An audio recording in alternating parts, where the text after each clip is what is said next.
మన సంస్కృతి, మన సాంప్రదాయాలు ఎప్పటికీ మనతోనే ఉండాలి.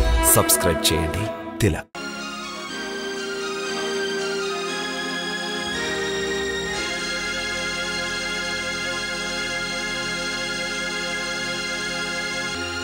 మేము వాగ్దానం చేస్తున్నాం మహారాజా, మా శరీరంలో ప్రాణం ఉన్నంత వరకు శత్రువులు తమ నీడను కూడా స్పృశించలేరు.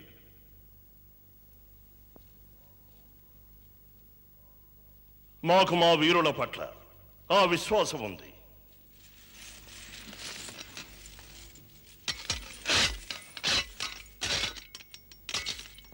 తమరు అనుజ్ఞనిస్తే ఒక చిన్న విన్నపం మహారాజా.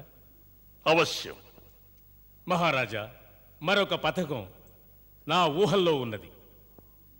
ఒకవేళ బాణాసురుడు, భామాసురుడు మనకు సహకరించకుంటే మనకు అతి సమీపంలో ఇంద్రప్రస్థ విశాల సామ్రాజ్యం కూడా ఉన్నది. వారి చెంత అతి శక్తివంతమైన సైన్యం ఉన్నది. వారిలో భీష్మ పితామహులు, ద్రోణాచార్యుల వంటి మహాధనుర్ధనులు, మహారథులు ఉన్నారు. ఇంద్రప్రస్థంలో తమ పుత్రిక, మన కుమార వసుదేవుల సహోదరి అయిన మహారాణి కుంతీదేవి గారు ఉన్నారు. పూర్తిగా నాకు విశ్వాసం ఉంది. కనుక మనం వారి సహకారాన్ని అర్థించామంటే ఈ క్లిష్ట పరిస్థితిలో వారు మనకు తప్పక సహాయం చేయగలరు. తమరు ఈ విషయాన్ని ధృతరాష్ట్రుల వారికి, అక్రూరుల వారి ద్వారా తెలియజేస్తే మధురకు అది దగ్గరగా ఉన్న కారణంగా వారి సైన్యాన్ని సరైన సమయానికి ఇక్కడకు పంపగలరు. ఆజ్ఞాపించండి. హస్తినాపురం వెళ్తున్నారు కదూ? మాది కూడా అక్కడ ఒక చిన్న పని ఉంది, తమరు చేసి పెట్టాలి. సెలవయ్యండి, నేను చేయాల్సిన పనేమిటో. కొంత సమయాన్ని వెచ్చించి తమరు మా అత్తగారైన మహారాణి కుంతీదేవి గారిని కలిసి రావాలి. మా తరపున వారి కుశలక్షేమాలు విచారించండి. వారి 5 పుత్రుల సమాచారాన్ని తెలుసుకోండి. పితృదేవుల మరణంతో దిగ్భ్రాంతి చెంది వారు బాధపడుతూ ఉంటే తమరు వారికి ఈ విషయాన్ని తెలియజేయండి. మేమీ పృథ్వీపై ఉన్నంత వరకు వారు చింతించవలసిన ఆవశ్యకత లేదని, వారిని రక్షించవలసిన బాధ్యత మాపై ఉంది. తమ ఆజ్ఞ. అక్రూరుల వారు, మేము దేవరాజు ఇంద్రునికి వాగ్దానం చేశాం. మేము ఉన్నంత వరకు అర్జునుని ఎవరూ పరాజితుని చెయ్యలేరని. కనుక అర్జునునికి, అతని సోదరులకు మా తరఫున అన్ని విధాలుగా హామీ ఇవ్వండి. స్వామి, వారికి అండగా తమరుంటే ఇక చింతించవలసిన అవసరమేమున్నది? వెళ్ళిరండి. తమ యాత్ర సుఖప్రదం అవుతుంది. ఇప్పుడు ఈ యాత్ర శుభప్రదం కూడా కావాలని ఆశీర్వదించండి స్వామి.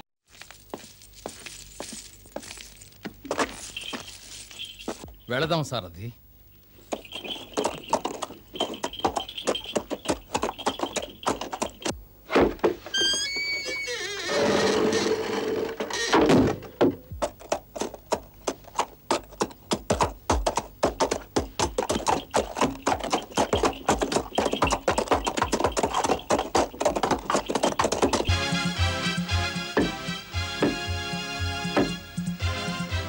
కౌరవ సార్వభౌములు ధృతరాష్ట్రుల వారు రాజ్యసభకు వేంచేస్తున్నారహో!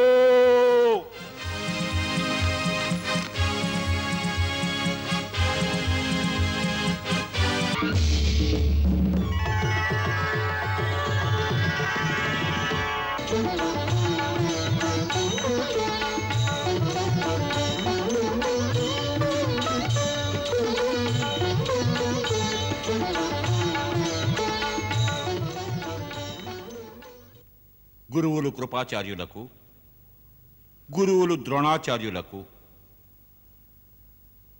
ఈ సేవకుని ప్రణామాలు. ఆయుష్మాన్ భవ, విజయీ భవ. దాతశ్రీ భీష్మాచార్యుల చరణాలకు విచిత్రవీర్యుని పుత్రుడు ధృతరాష్ట్రుడు ప్రణమిల్లుతున్నాడు. యశస్వీ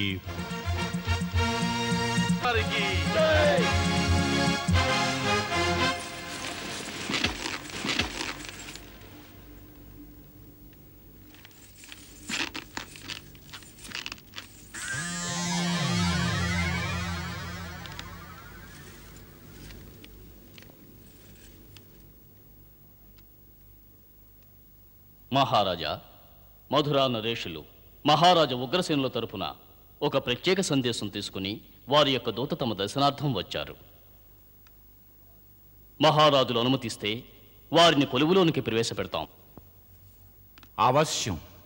క్షమించాలి మహారాజా. దూత సభలోకొచ్చే ముందు మనం ఒక విషయం గురించి ఆలోచించాలి. మధుర నుంచి ఈ ప్రకారంగా ఒక దూత అకస్మాత్తుగా ఇక్కడికి వచ్చాడంటే సాధారణ విషయం కాదు. అతని రాకలో ప్రయోజనం ఏమిటో? ఆ వచ్చిన వ్యక్తి నిజంగానే రాజదూత అయ్యుంటాడా లేక విశిష్ట వ్యక్తి?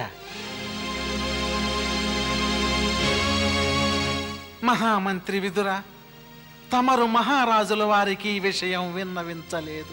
ఆ వచ్చిన వ్యక్తి ఎవరు?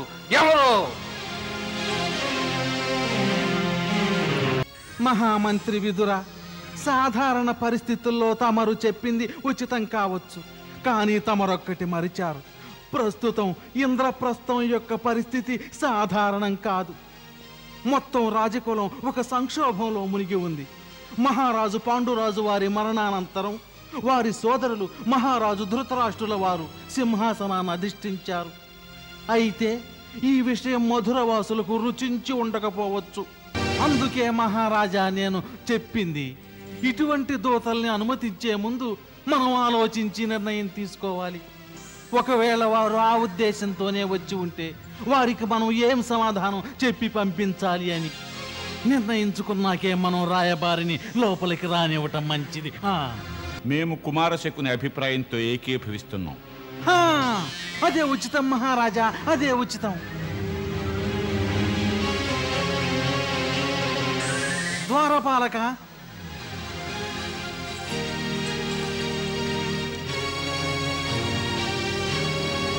మధుర రాజదూతతో వెళ్ళి చెప్పు, ప్రస్తుతం మహారాజు గారు అత్యవసర రాజకార్యంలో మునిగున్నారని. అతిథి గృహంలో వారిని విశ్రాంతి తీసుకోమను. మహారాజు గారు వీలు చూచుకొని మళ్ళీ వారికి కబురంపుతారని వెళ్ళు. ఆజ్ఞ మహారాజా.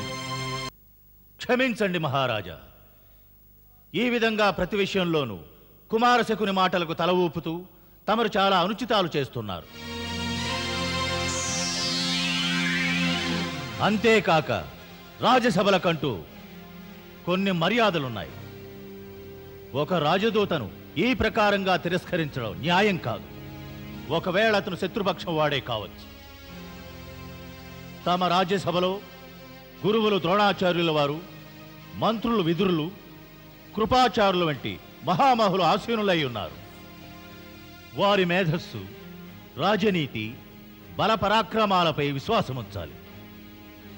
వీరు తమకు అన్ని పరిస్థితులలోనూ సముచితమైన సలహాలు ఇవ్వగలరు, తమకు ధర్మ మార్గాన్ని సూచించగలరు.